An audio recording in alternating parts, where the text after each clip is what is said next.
où vous vous adressez en quelque sorte à votre enfant quand il aura 20 ans, à ceux qui éteignent les lumières. Ceux qui éteignent les lumières, c'est ceux qu'on appelle communément les wokistes ou ceux qui sont dans la cancel culture, parce que pour vous, justement, les lumières au sens du siècle des Lumières, c'était l'ouverture à la pensée de l'autre. Il y a un véritable phénomène de société, fait de société, Chloé Morin, dans le cinéma, le MeToo du cinéma. Demain soir, ce sera les Césars.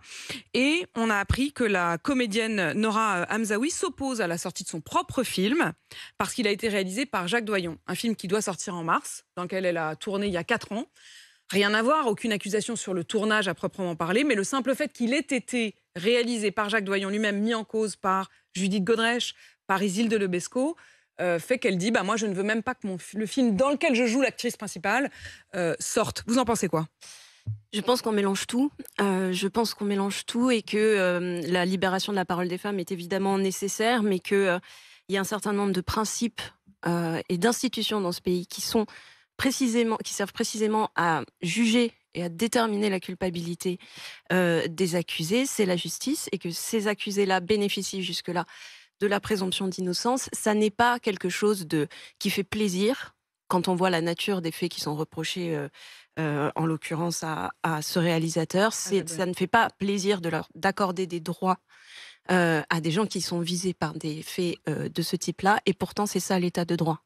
Et je pense que céder là-dessus, c'est céder sur quelque chose d'essentiel, parce qu'il ne faut pas se dire que finalement il y aurait une catégorie de personnes comme ça à qui on pourrait enlever les droits, parce qu'en fait, une fois qu'on commence à les enlever à quelqu'un, on les enlève à tout le monde. C'est les légalités. Et ce droit dont vous parlez, c'est évidemment la présomption d'innocence. C'est-à-dire que d'innocence. On ne peut pas se satisfaire de la situation actuelle, dans laquelle un certain nombre de victimes ont attendu parfois des années pour parler et pour saisir la justice.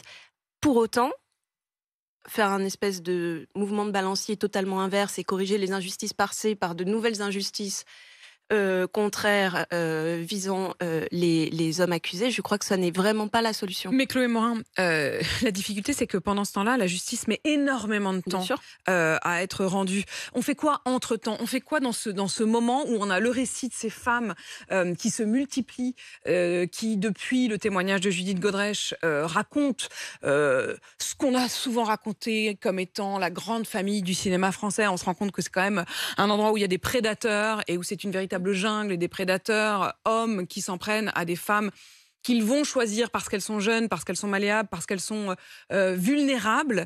Et puis, la justice qui va peut-être mettre 1 an, 2 ans, 10 ans avant d'être rendue. On fait quoi entre-temps? Regardez l'affaire Depardieu. Il y a une plainte pour viol qui est déposée, je crois, en 2020, et il n'y a toujours rien. La justice enquête encore. Oui, c'est vrai, disons qu'on solde des décennies de silence. Donc forcément, de silence et d'agression et d'injustice. Et donc forcément, on a l'impression que les choses sont d'un seul coup, quand on en prend conscience, devenues intolérables. Pour autant, la solution, c'est, je crois, de réformer la justice, de lui donner davantage de moyens, de faire en sorte qu'elle puisse enquêter, qu'on ait des vrais moyens d'enquête. Enfin, toutes les associations féministes vous disent qu'il y a énormément de choses à faire pour faire avancer la justice. Et on n'a pas besoin pour ça, d'aller abattre un certain nombre de principes fondamentaux. Vous estimez que ce film-là, le film de Jacques Doyon, il doit sortir malgré tout. Après, les Français iront le voir ou pas, mais... C'est ça. Mais ne serait-ce que par respect pour l'ensemble des personnes qui ont travaillé sur ce film. Il y a des techniciens, il y a des tas de gens qui collaborent à un film. C'est une œuvre collective, et donc il faut aussi respecter leur travail. Eux n'ont absolument rien à voir avec les accusations dont nous parlons, et donc on peut se dire, oui, que c'est la liberté de chacun de ne pas aller voir un film, mais quand même par respect pour leur travail à eux.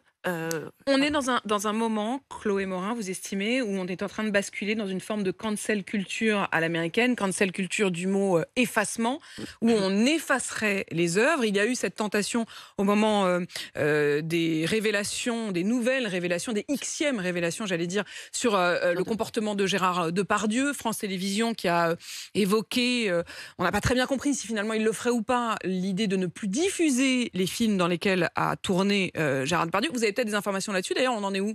Ah mais on en est, France Télévisions dit qu'ils diffuseront à nouveau Depardieu quand le moment sera plus propice, en gros. Donc ce qui veut dire que ça dépend quand même de la Ça veut dire que polémique du Cyrano de moment. Bergerac sera plus diffusé, quoi, par exemple? Ça veut dire que ça le sera à l'avenir quand on sera plus au cœur de la polémique. Ce qui, moi, me pose problème en soi, parce qu'on ne peut pas se baser sur l'humeur du moment pour diffuser des œuvres, mais peu importe. La tentation de la cancel culture, elle est niée par un certain nombre de personnes, et notamment dans le monde du cinéma. C'est pour ça que j'ai fait le sondage que vous avez cité tout à l'heure. Vous avez effectivement mené une étude d'opinion pour sonder les Français sur justement cette idée de cancel culture ou non. C'est ça. Et donc, 50% des Français disent qu'un acteur ou réalisateur accusé d'agression sexuelle devrait être interdit de travailler avant d'être jugé et condamné. Les 2 tiers disent que une personnalité publique condamnée pour une agression sexuelle ne devrait plus pouvoir exercer son métier après sa condamnation. Ça veut dire la peine de mort sociale. Ça, en réalité, ça montre qu'il y a la tentation de la cancel culture, elle n'est pas que dans le cinéma, elle s'applique à l'ensemble des Français, et donc une majorité de Français considèrent que c'est tout à fait normal de mettre au banc de la société des gens soit qui sont présumés innocents et n'ont pas encore été jugés, soit qui ont été jugés et condamnés. Ça, c'est un problème, et je pense que la meilleure manière de réfléchir aux choses, parce que ça n'arrive pas qu'aux autres, c'est de se dire, et si moi j'étais visée par une accusation de quelque nature que ce soit, est-ce que j'aurais envie de pouvoir exercer mon métier après? Est-ce que j'aurais envie d'être suspendue dans mon travail en attendant d'être jugée? Certaines de ces affaires sont d'ailleurs classées sans suite. Bien sûr. Et pour autant, effectivement, la carrière c'est arrêté. Après, il y a la question politique. Au fond, appliquons cette question à un grand retour, enfin un retour par la petite porte, mais enfin, après des mois de silence, Adrien Quatennens de la France Insoumise, qui a avoué, qui a d'ailleurs, ça a été reconnu, avoir violenté son épouse. Il revient un peu comme si de rien n'était. Est-ce que là, vous avez le même jugement, Chloé Morin? Alors, déjà, je l'avais défendu publiquement avant qu'il ne soit jugé, pour dire il n'a pas à démissionner de son mandat avant d'être jugé. Je trouve qu'il est très positif qu'il ait reconnu les faits, parce qu'il aurait pu les nier, comme c'est la plupart du temps c'est le cas. Pour autant, la manière dont moi, en fait, ce qui me déçoit aujourd'hui, c'est qu'il bafoue des principes qui lui permettent aujourd'hui de rester en politique. Et les principes que je défends, moi, aujourd'hui, lui ont permis de continuer de son mandat.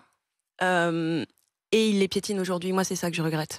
Et on sait qu'un Julien Bayou, par exemple, qui avait été obligé de démissionner aussi, on s'est rendu compte ensuite, après avoir été accusé par Sandrine Rousseau, d'un comportement déviant avec les femmes. Aucune preuve n'a été retenue. Et finalement, il a donc perdu son mandat de patron à ce moment-là du groupe des Verts, sans pour autant pouvoir le retrouver. Chloé Morin, merci. Si vous pouviez me faire en un mot une définition du wokisme. Je cherche, je trouve ça toujours très compliqué. C'est quoi un woke et c'est quoi le wokisme? C'est une nébuleuse idéologique qui partage le monde entre les dominants et les dominés. Le but étant de renverser le rapport de domination par tous les moyens possibles. Par tous les moyens possibles. Merci Chloé Morin d'avoir accepté mon invitation. Je rappelle le titre de votre livre, Quand il aura 20 ans, c'est aux éditions Fayard. Attention à ceux qui éteignent les lumières, dites-vous, 7h50.